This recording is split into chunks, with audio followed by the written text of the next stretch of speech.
Bonjour à tous. Cette semaine, on va parler écriture et plus particulièrement de 5 défauts qu'on retrouve le plus dans les romans et notamment dans les romans débutants. Alors j'ai dit 5 défauts, j'aurais pu dire 5 erreurs par exemple. C'est-à-dire des choses qu'on ne maîtrise pas forcément très bien quand on en est à ses débuts, quand on écrit son premier roman ou un livre parmi ses premiers romans, quand on n'a pas encore l'expérience, quand on n'a pas encore trouvé sa méthode.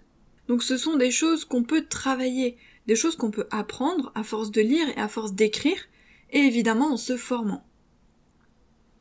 Premier défaut, première erreur, c'est un incipit qui n'est pas accrocheur. Alors l'incipit, qu'est-ce que c'est ? C'est simplement le début du roman.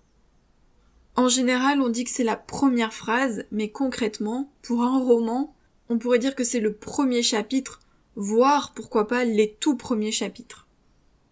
Le fait est que le début d'un roman doit être accrocheur. Il doit donner envie au lecteur de continuer sa lecture. Il y a beaucoup de lecteurs qui vont par exemple lire l'extrait du livre, c'est-à-dire le début, 10%, par exemple en ligne, sur leur liseuse, on peut parfaitement télécharger les extraits et lire le début du livre avant même de l'acheter ou de l'emprunter. Pareil pour ceux qui vont en librairie et qui feuillettent le début du livre et qui lisent les premières lignes, voire la première page. Et ensuite, il y a ceux qui ont fait la démarche d'acheter ou d'emprunter, qui lisent le début du roman. Et si, à un moment donné, que ce soit en lisant la première page, en lisant les 10% ou en lisant le début du roman, le lecteur n'accroche pas, il risque d'abandonner sa lecture et de ne pas aller plus loin. Alors si c'est une question de style, parce que il n'accroche pas spécialement avec votre style, votre façon d'écrire, ça c'est subjectif. Bien sûr, on peut améliorer son style au fil des textes, mais c'est aussi une question très personnelle, une question de goût, donc on ne peut pas plaire à tout le monde. En revanche, si c'est parce qu'il trouve par exemple que le début est trop long, qu'il est trop lourd, qu'on n'a pas assez d'informations, qu'il ne comprend pas quelle est la situation, où on est, de quoi va parler le roman, quel est le thème, ou plus précisément quel est le genre, là c'est très problématique. Le début doit être accrocheur, ça veut dire que le lecteur doit se sentir tout de suite immergé dans l'histoire. Même si on est dans la phase d'exposition, c'est-à-dire le moment où on présente un petit peu son univers et ses personnages, et donc c'est pas forcément les moments où il se passe le plus de choses, malgré tout, il doit tout de suite avoir envie de continuer, de se dire tiens, qu'est-ce qu'il va leur arriver ? Qu'est-ce qui va se passer ensuite ? Il y a plusieurs choses à prendre en compte. D'une part, c'est qu'il faut tout de suite présenter le personnage principal, ou les personnages principaux si vous en avez plusieurs. Mais il faut que dès le début on sache qui on va suivre dans l'histoire. Ensuite, idéalement, il faut éviter qu'il y ait trop d'informations. Par exemple, quand on crée un univers dans l'imaginaire, on ne balance pas toutes les informations sur le monde, sur la structure, sur le gouvernement, sur les lieux, sur les pouvoirs, etc., etc. Ça doit venir ensuite, tout au long du livre. On évite l'infodumping, c'est-à-dire donner trop d'informations dès le départ. On évite aussi de raconter toute la vie du personnage principal. Qu'est-ce qu'il faisait avant, quel est son métier, quels sont ses amis, quelles sont ses passions, quel est son caractère, on n'a pas besoin de tout savoir dès le premier chapitre. Ça, ce sont des éléments qu'on va progressivement insérer dans l'histoire, donc petit à petit. Idéalement, l'un des meilleurs conseils, c'est de commencer l'histoire in media res, ça veut dire dans le feu de l'action, tout de suite dans l'action. On essaye de mettre une scène qui bouge un petit peu. Alors quand on dit dans l'action, ça veut pas dire une bagarre, une course-poursuite ou autre, c'est juste quelque chose qui évite la longue page de narration où il ne se passe pas grand-chose parce qu'on est en train d'exposer son univers. Au contraire, on peut mettre un dialogue, on peut mettre une dispute, on peut mettre quelque chose que fait le personnage, une action, par exemple dans son travail ou autre, en fonction de l'histoire que vous présentez. Mais le but, c'est de le plonger directement dans l'histoire, dans l'action, pour éviter le passage ennuyeux du début de roman, surtout le premier chapitre, où on a tendance à traîner un petit peu en longueur.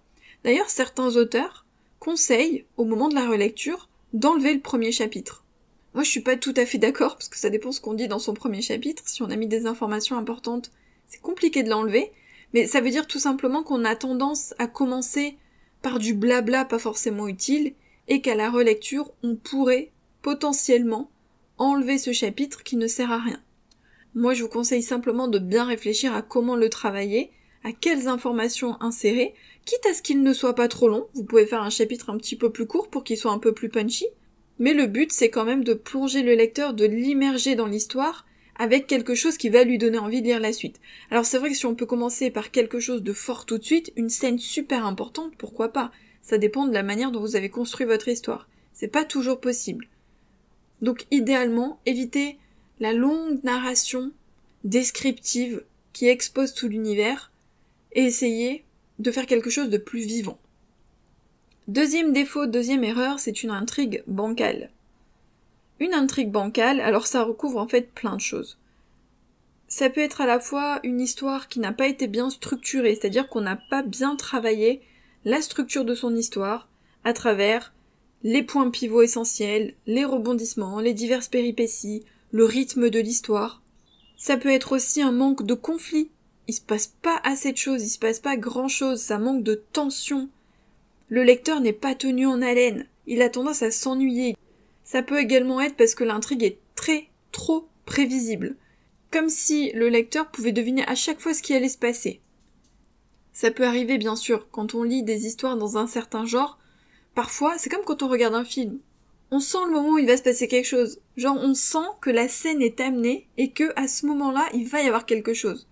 Donc quelque part c'est prévisible au sens où le lecteur ou le spectateur sent qu'il va se passer quelque chose. Ça c'est pas du tout grave, ça veut dire qu'on amène bien sa scène. Évidemment, on peut aussi ajouter de l'imprévu, surprendre le lecteur. Donc en fait, il faut réussir quelque part à doser, à trouver un équilibre entre les moments où on le surprend, où il s'y attendait pas forcément, et des moments où oui, c'est un petit peu prévisible parce qu'il s'attendait à ce qu'il se passe quelque chose, une révélation, ou alors il avait deviné un élément. Et c'est bien aussi, parce que du coup, il est intégré à l'histoire. Ça veut dire qu'il comprend bien l'histoire. Après, si c'est trop prévisible tout du long, où on s'attend à tous les éléments, et que finalement le lecteur il dit bon, ouais... Ça, je m'y attendais. Ah oui, bon, ça encore. Oui, bon, bah ça, c'est déjà vu. Là, effectivement, il risque de s'ennuyer, donc il faut réussir à redonner du peps à son histoire, à ajouter des rebondissements différents, à travailler ses points pivots, à mettre du rythme, à surprendre le lecteur, à créer finalement un page-turner, en utilisant tous les outils et toutes les techniques qui permettent justement de tenir le lecteur en haleine. N'oubliez pas aussi que pour qu'une intrigue soit cohérente et logique, il faut que les scènes aient des conséquences, c'est-à-dire que il y a un effet domino, d'ailleurs j'en parle dans la formation sur la préparation d'un roman. Quand on crée une scène, elle doit avoir une conséquence, que ce soit sur l'intrigue, sur la suite de l'histoire, sur les personnages, sur les relations entre les personnages. En gros, elle a une incidence sur la suite. Si elle n'a pas d'incidence, c'est que soit elle est inutile, soit elle a été mal travaillée, donc il faut la revoir. Troisième défaut, ça concerne les personnages. Donc je vous le dis tout le temps, je le répète, je dois vous saouler avec ça, les personnages... C'est ce qu'il y a de plus important dans votre histoire. Ce sont les piliers de votre roman. Oui, je le dis, je le redis, je le re-redis, même dans mes formations. Mais c'est la vérité. Et le fait est que s'ils sont mal conçus, mal réfléchis, mal travaillés, ils vont plomber votre histoire, même si vous avez une intrigue canon. Donc, souvent, quand on débute, les personnages sont pas assez caractérisés, pas assez complexes.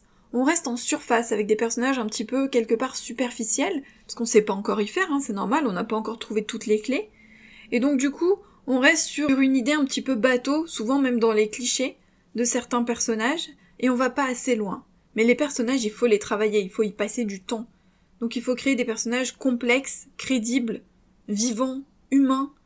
Donc on s'attarde sur leur création, on s'attarde sur leur personnalité, sur leur réaction aux diverses situations, sur leur voix, sur leur vision du monde, sur leurs valeurs, sur leur façon de parler.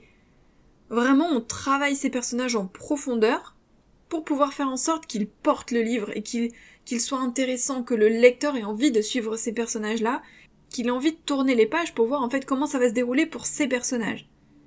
Ça aussi, on en parle dans la formation sur la préparation d'un roman. Quatrième défaut, c'est la longueur du roman. Alors attention, il n'y a pas de longueur idéale pour un roman. C'est-à-dire qu'on peut très bien écrire un roman qui fait 40 000 mots comme un roman qui fait 95 000 mots. S'il est bien écrit, s'il est bien conçu, s'il y a une bonne intrigue, etc., ça passera tout seul, que ce soit court ou long.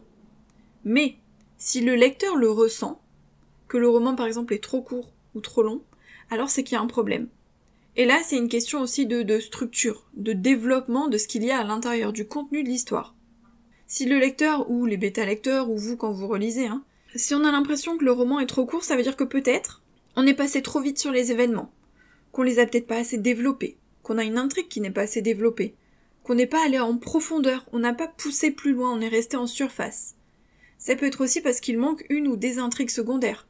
Souvent, les intrigues secondaires, ça vient étoffer l'histoire. Ça ajoute quelque chose autour de l'intrigue principale, en sachant qu'elles sont liées, ça apporte toujours un plus à l'histoire, faut pas juste les mettre pour faire joli ou pour boucher les trous, il faut qu'il y ait un intérêt, mais souvent ça étoffe le roman et ça apporte ce petit plus qui peut manquer s'il n'y en a pas. Ça peut être également un manque de description, parce qu'on passe rapidement sur les personnages, sur les lieux, sur les scènes, sur les actions, etc.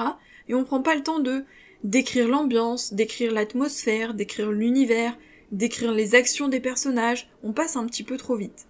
Ça peut être aussi un manque de transition, comme pour les descriptions, c'est-à-dire qu'on passe peut-être un petit peu trop vite, on saute en fait d'une scène à une autre, sans intégrer des transitions entre les scènes pour que ce soit plus fluide. Autre point également dans le même genre, c'est peut-être qu'on a trop de scènes clés ou importantes, et qu'on a oublié aussi toutes les scènes calmes qu'il pourrait y avoir entre, qui ne sont pas des temps morts, c'est-à-dire c'est pas des temps mous où le lecteur va s'ennuyer, c'est juste des scènes dans lesquelles le lecteur va pouvoir reprendre son souffle, et ces scènes-là sont importantes puisque justement, elles mettent en avant les scènes importantes de l'histoire. Il faut qu'il y ait des scènes, entre guillemets, moins importantes, pour que les scènes phares ressortent davantage. À l'inverse, le roman peut être trop long. Alors trop long, c'est un petit peu tout l'inverse de ce qu'on a dit tout à l'heure. Il y a peut-être trop de scènes, trop de temps calme, ou trop de rebondissements. On a fait de longues descriptions, peut-être un petit peu trop longues. On peut les retravailler pour les alléger, qu'elles soient un peu plus percutantes, un peu plus vivantes, parce que si on a la sensation que le roman est trop long, c'est peut-être qu'on a la sensation qu'il traîne en longueur, et il y a des lecteurs qui ne vont pas le terminer du coup, puisqu'ils vont en avoir marre. On a aussi peut-être fait de l'infodumping, on a donné trop d'informations, on a trop développé, trop partagé, de choses qui n'étaient pas forcément utiles, on a peut-être aussi trop de personnages, ou trop d'intrigues secondaires.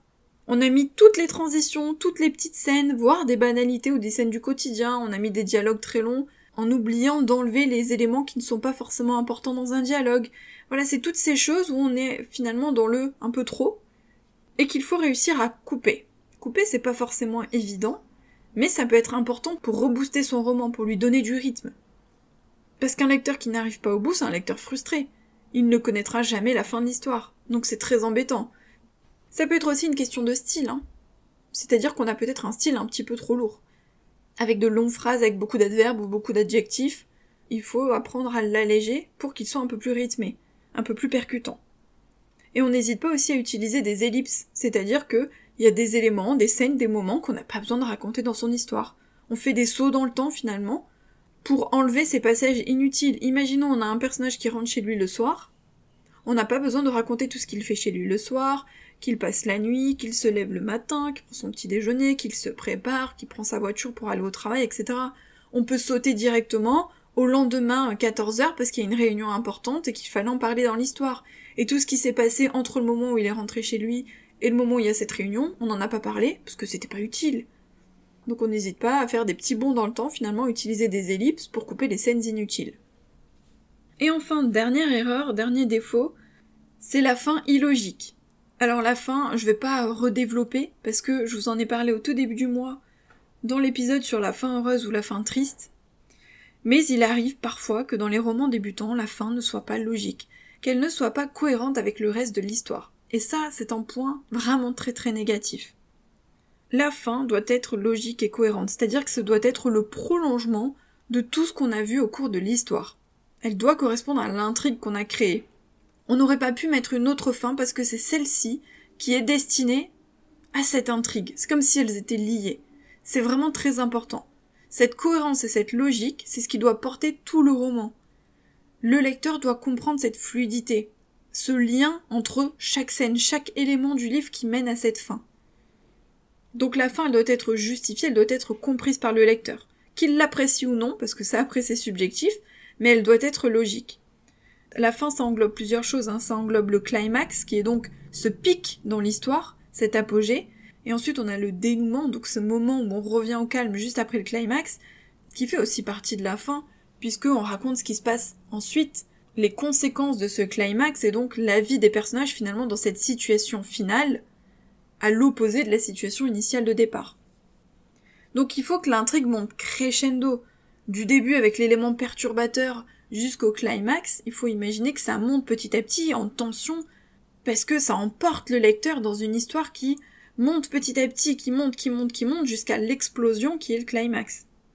Tout ça, ça donne du rythme et ça oblige le lecteur finalement à tourner les pages pour savoir ce qui va se passer. Et dernier point à propos de la fin, c'est le fait de bien boucler ces intrigues. Qu'elles soient secondaires ou principales, il faut qu'elles soient terminées. Sauf dans le cas d'une suite, évidemment, mais dans le cas d'un roman unique, d'un one-shot, il faut qu'il y ait une vraie fin, c'est-à-dire qu'il faut qu'on ait tout bouclé. On peut pas laisser plein d'intrigues secondaires en suspens, parce qu'on a oublié de dire ce que sont devenus les personnages. Est-ce qu'il l'a trouvé, imaginons, il cherchait son père dans cette intrigue-là, est-ce qu'il l'a trouvé ou pas, on n'en a plus parlé. Eux, ils s'étaient disputés avec telle personne, finalement on sait pas s'ils se sont réconciliés, s'ils sont toujours fâchés. Enfin, le lecteur doit avoir, à la fin de l'histoire, cette sensation qu'il a tout terminé, que tout est bouclé, qu'il a vraiment toutes les réponses aux questions qu'il se posait. Il ne faut pas qu'il soit frustré de ne pas avoir toutes les indications, toutes les informations que normalement il devrait avoir à ce stade. Donc je récapitule, un incipit pas accrocheur, une intrigue bancale, des personnages mal travaillés, des erreurs quant à la longueur du roman, et une fin illogique. Si vous voulez être épaulé, n'hésitez pas à aller jeter un petit coup d'œil aux formations de Rêve d'auteur, donc sur rêvedauteur.fr, notamment la dernière formation sur la préparation d'un roman, parce que du coup, on revoit les points clés sur la structure de l'intrigue, sur les personnages, sur les lieux, etc. Et puis nous, on se retrouve la semaine prochaine pour un nouvel épisode de podcast. Bye!